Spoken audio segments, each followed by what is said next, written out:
I guess what strikes me, Mr. Fagan, is that there's neither an elephant nor a mouse hole here.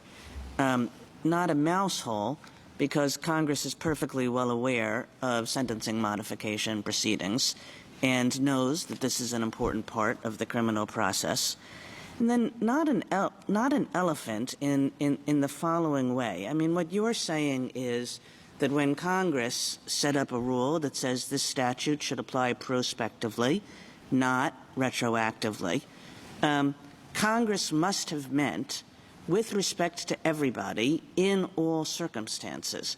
And that seems, I think I'm going to make you repeat your argument about why that's true. Because if we take it as a given that the Sentencing Commission could not say, of course, if you come in the sentencing proceeding, we'll give you relief no matter what. All you have to do is point to a sentencing disparity.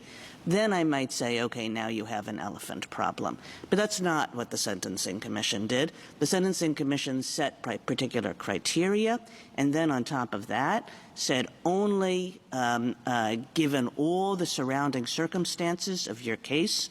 So what the Sentencing Commission did was to say, we're respecting the rule that Congress has set up, but the rule that Congress set up is a categorical one that doesn't ask us to say within an individual case that the sentencing disparity can have no weight at all. Well, let me address the mouse hole and the elephant point separately. As to the mouse hole point, I think we did have a mouse hole here because neither they nor any of their amici, nor any of the parties or amici in the previous case have ever pointed to a single instance of Section 3582C1A1 ever being used for these kinds of legal changes that they're pointing to in these set of cases. So I don't think Congress had any reason to anticipate that this was an option on the table. And I realize I apologize. Why don't you Mr. Chief finish Justice. and then we won't. I won't ask any more questions. And we do have stoppage time.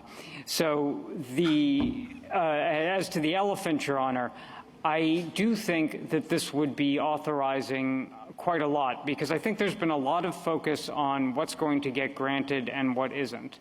I think there are a lot of motions that are going to get granted. It's not a huge and significant difference, but we are seeing higher percentages of grants in the circuits that do allow consideration of non-retroactive changes in law.